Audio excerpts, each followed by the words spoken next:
मंडळी नमस्कार. मी गुरुजी शाने गुरुजी. आला मोठा शाळा. शा टिंब ने टिंब गुरुजी. तर मंडळी तुम्हाला माहितीच आहे मी बिनकामाचा आहे. हे म्हणजे आता सध्या काम नाही करत. मी इथंच ह्या माझ्या छोट्याशा खोलीत पडीक असतो. म्हणजे पडलेला होतो इथं, आता उठून बसलो इथं तुमच्याशी बोलायला. तर मंडळी तुम्हाला माहिती आहे मी सध्या काम नाही करत. ह्या छोट्याशा खोलीत माझ्या बसलेलो असतो. सरकारी जे शिक्षक आहेत त्यांचे काय हाल आहेत तुम्हाला माहिती आहे. सरकारी शिक्षक 25 लाख, त्यात ती पत्र वेगळी आणि मग चाटायचे तळेवे चाटायचे. ते काय आपल्याला जमलेलं नाही. म्हणून मग मी प्रायव्हेट स्कूलमध्ये नोकरी करायला गेलो. पण त्यांनी धंद्याला लावलं. हे म्हणजे धंदा, शर्ट विका, चड्ड्या विका, पोरांच्या पुस्तकं विका, पाटे विका, सगळा बिझनेस. तर हा धंदा काय आपल्याला झेपलेला नाही. म्हणून मग आम्ही या छानशा खोलीत बसलेलो असतो. पण तुम्हाला माझी महती माहिती आहे. अनेक ओळखी हो माझ्या लांब लांब. तर असे अनेक लोक मला भेटायला येत असतात माझ्या या छोट्याशा खोलीत. आज एक विशेष पाहुणे तुम्हाला भेटायला आले आहेत. खुश व्हाल तुम्ही नाव ऐकून. आश्चर्य वाटेल तुम्हाला. अहो, थोर शास्त्रज्ञ, महान शास्त्रज्ञ, साक्षात न्यूटन. नमस्कार मंडळी, मी न्यूटन गावकर. न्यूटन गावकर? गावकर म्हणजे गावातलं सगळं कळणारा, म्हणजे सगळ्यातलं ज्याला सगळं कळतं तो न्यूटन गावकर. न्यूटन राव, आम्हालाही सगळ्यातलं सगळं कळतं. कळलं? न्यूटन गावकर म्हणजे इंग्लंडवरून डायरेक्ट हातखांबा तिटा वया गुहागर. ते कसं आहे, मुलात मी कोकणचाच आहे तसा. कोकणचे? कुठलं गाव? उभ्या आंब्याजवळचा. अरे बापरे, तुमच्याकडे सगळे आंबे उभे असतात का? आमच्याकडे सगळे आडवे. अशी कोय उगली डायरेक्ट झाड झोपतच. अहो काय सांगताय? गावाचं नाव सांगा. कसं आहे मास्तरानू, माझ्या गावाचं नाव उभा आंबा आहे. म्हणजे रस्त्याला जर तुम्ही गेलो आमच्या इकडे तर एक फाटा लागल. फाटा तुम्हाला फाट्यावर मारायच्या आधी पुढे सांगा. आता फाट्याजवळ गेलो तर एक मोठं उभं आंब्याचं झाड आहे आणि त्याच्यामुळे आमच्या गावाला उभा आंबा गाव असं नाव पडलेलं आहे. तर मी उभ्या आंब्यातला न्यूटन गावकर. हरकत नाही. पण तुम्ही जर कोकणातले तर मग तुमचे शोध सगळे इंग्लंडला कसे लागले? कसं आहे गुरुजीनू, म्हणजे मी आजपर्यंत मोप देश फिरलेला आहे. मुलात तुम्ही कोकणचा, पण मला शोध लावण्यासाठी वेगवेगळे देश फिरावे लागतात. दौरे अर्थात. त्याच्यामुळे मी अमेरिका म्हणू नका, इंग्लंड म्हणू नका, जर्मन म्हणू नका, असं मी मोप देश फिरलेला आहे. जर्मनला गेलेला आहे मी. तुम्हाला जर सत्य वाटत नसेल तर माझ्या घराशी येऊ शकता तुम्ही. माझ्याकडे जर्मनवरून आणलेले टोप आहेत मोठे. जर्मनचा पुरावा काय? जर्मनची भांडी? जर्मनचं तुम्ही लग्ना बिग्नाला माझीकडनं टोप नेतात. चांगलं मोठं टोप तुम्हाला लागलं तर पण घेऊन जाऊ शकता. तर मी जर्मनला सुद्धा गेली. बरोबर. जर्मनीतून विमानातून येताना डोक्यावरनं टोप घेऊन आला असाल. चालेल, हरकत नाही. न्यूटन राव, ही जी छडी इथं ठेवलेली आहे ती विशेष कारणासाठी आम्ही वापरतो. जे इथे येऊन वायफळ बडबड करतात त्यांच्या योग्य ठिकाणी आम्ही सिद्धांत काढतो कायमचे. बाकी तुम्ही सुज्ञ आहात. तर मला एक सांगा न्यूटन राव, तुम्ही जर कोकणातले असाल तर तुमचं नाव आयझॅक न्यूटन कसं? कोकणात आयझॅक?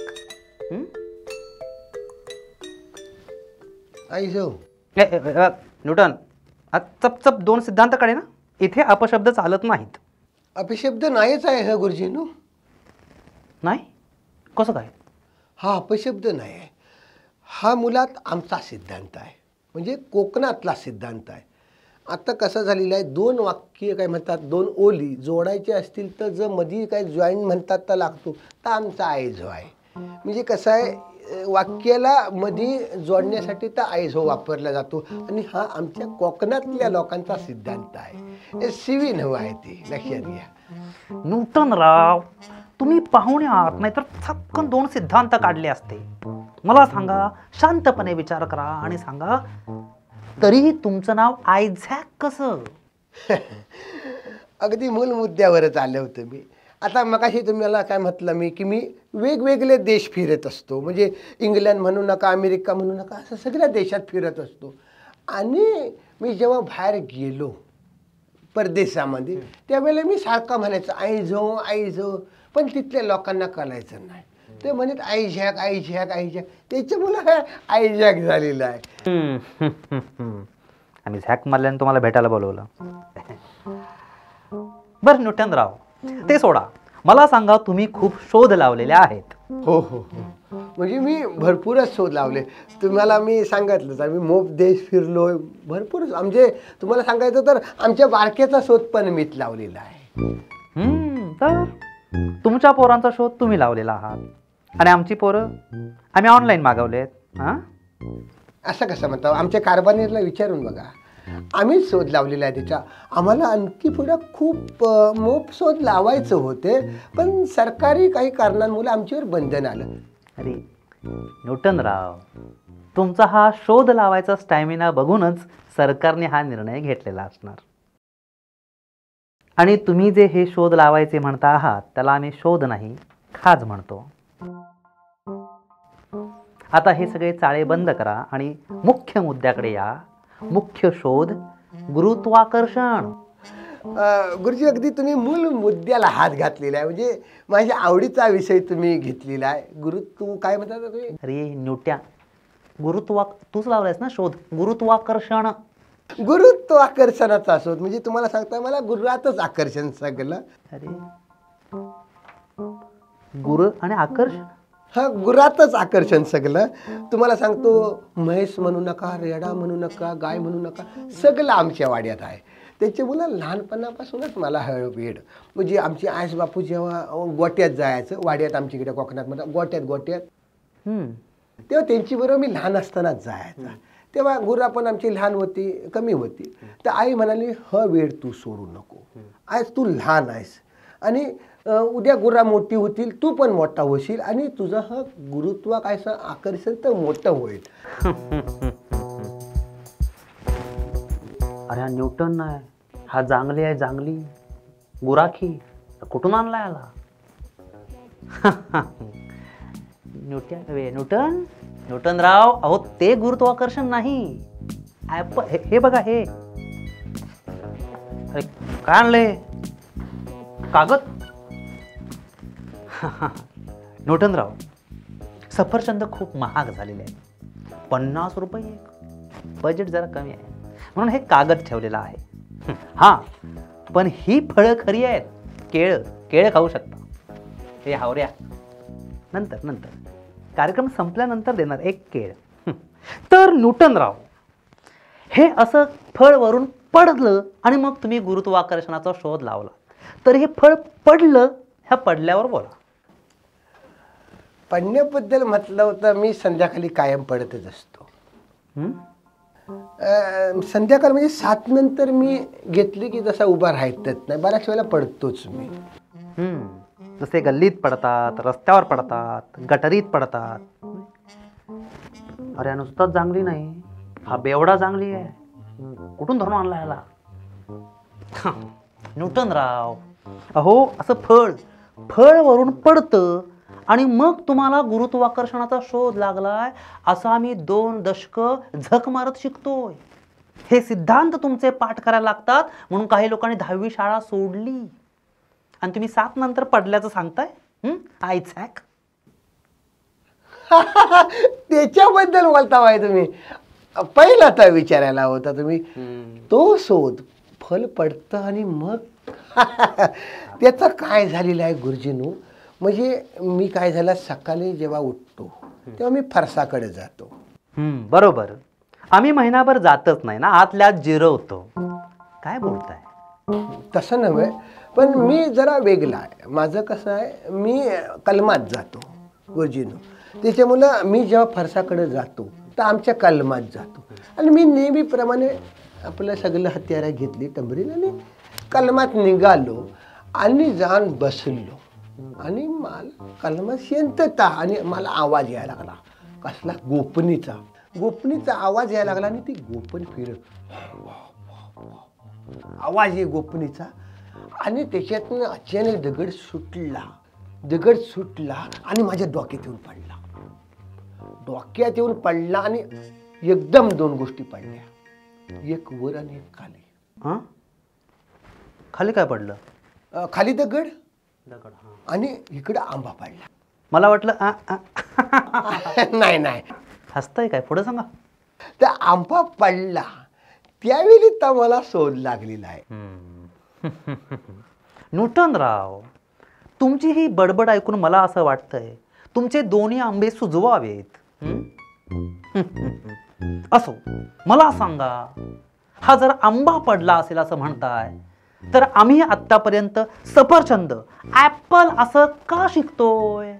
त्याची पण वेगळी गोष्ट आहे. हा अगदी बरोबर प्रश्न तुम्ही विचारलेला आहे. तुम्हाला सांगतो, मुळात हा शोध आंब्यावरच लागलेला. पण तुम्हाला मगाशी मी काय सांगितलं, मी वेगवेगळे परदेश दौरे करीत असतो. म्हणजे तुम्हाला अमेरिका, इंग्लंड सगळं माहिती आहे. तर मी तिकडं फिरत असतो, तेव्हा तिकडे जेव्हा गेलो तर आंबा कळलं नाही त्यांना. आणि मग मला पोरा म्हणाले, आमचं सफरचंद का नाही चालणार? म्हटलं तुमचं घ्या. ॲपल का चालणार नाही, हा शब्द वापरली त्यांनी. म्हटलं ॲपल तर ॲपल, माझी व्यवसायाची कुठे जाते चप्पल, ॲपल घ्या. म्हणून तर ॲपल पडला आणि शोध लागला, असा ॲपल लिहिलेला आहे त्याच्यात, असं झालेलं आहे. बेवड्या न्यूटनराव, मला असं वाटतंय तुम्ही इथून जाईपर्यंत 2 तरी सिद्धांत घेऊन जाणार आहात. बर, असो, सोडा. तुम्ही पाहुणे आहात म्हणून काही बोलत नाही, कळलं असेल तुम्हाला. तर आज तुम्ही येणार म्हणून मी इंग्लिश ठरवलेली. आणलीच नाही ना? काय इंग्लिश आहे ना, तसं गुरुजींनी तुम्हाला सांगता मला त्रासच होतो, म्हणजे जलजलतं, भाजत असेल. इंग्लिश मी एकदा चुकून घेतली, मला नुसतं पीत खवालतात. त्याच्यामुळे इंग्लिश मी घेतच नाही. मला ही देशी बरी, कसं गावठी आपली देशी, कसं किंमत कमी पण किकची हमी, 1 नंबर पॉवरफुल काम. तुम्हाला सांगता, अर्धी घेतली ना, सगळ्यांचं पितर मी खाली आणतो. संध्याकाळी त्याच्यावर पण मी मोप शोध लावलेले आहेत. रे बेवड्या न्यूटनराव, मला असं वाटतंय की तुमचं कालचंच अजून रसायन उतरलेलं नाही. आईछाक, इंग्लिश ठरवलेली म्हणजे इंग्लिश भाषा बोलायची ठरवलेली. तर सोडा. मला सांगा, माझ्याकडे का आला आहे? तर गुरुजींनो, माझ्या एक मनामध्ये असं एक शंका आहे. म्हणजे कसं झालेलं आहे, हल्लीची ही नवीन पिढी आहे ना, हे मी कसं शोध लावतो, तर ह्या शोधापासून बाजूला गेलेली आहे. म्हणजे तुम्हाला सांगतो, आज नवीन पिढी बघितलं तर त्यांच्याकडं नवीन आपण काहीतरी शिकूया, शिकूया, शोध लावूया, ह्याच्यात त्यांचं लक्षच नाही आहे. आज मुलात मी ह्याच्यात सगळ्याला दोष देईन तो पालकांनाच. बरोबर. आता आपलीकडचं पालक म्हणजे आपण सुद्धा असू त्याच्यात. आपण काय म्हणतो, आपलं जर आपण केलेलं तर आपल्या पोरांना होता कामा नये, त्यांना चांगलं व्हायला पाहिजे म्हणून आपण त्यांच्या अगदी तोंडाजवळ आणून घास देतो. त्याच्यामुळे पोरांनाच इच्छा नाही हो काय करायची, असं झालेलं आहे. त्याच्यामुळं माझं म्हणणं आहे की ह्या पोरांनी काहीतरी असं शिकायला हवं की आपल्या आजूबाजूचं सगळं शिक्षण घ्यायला हवं. निसर्ग असेल, माणसं असतील, राजकारण असेल, सगळ्या प्रकारचं, असं माझं म्हणणं आहे. न्यूटनराव, हे बाकी अगदी योग्य बोललात. आजकालच्या मुलांना प्रश्नच पडत नाहीत. प्रश्न पडत नाहीत, प्रश्न विचारले जात नाहीत. मला सांगा, जोपर्यंत मुलांना प्रश्न पडणार नाहीत, प्रश्न विचारले जाणार नाहीत, तोपर्यंत बदल होणार नाही. मुलांना समाजाबद्दल प्रश्न पडले पाहिजेत, राजकारणाबद्दल प्रश्न पडले पाहिजेत, आपल्या जगण्याबद्दल प्रश्न पडले पाहिजेत. तर हे प्रश्न पडले पाहिजेत. न्यूटनरावांनी आतापर्यंत काय काय बडबड केली असेल, पण हे मात्र ते 1 नंबर बोललेत. भारी न्यूटनराव, भारी.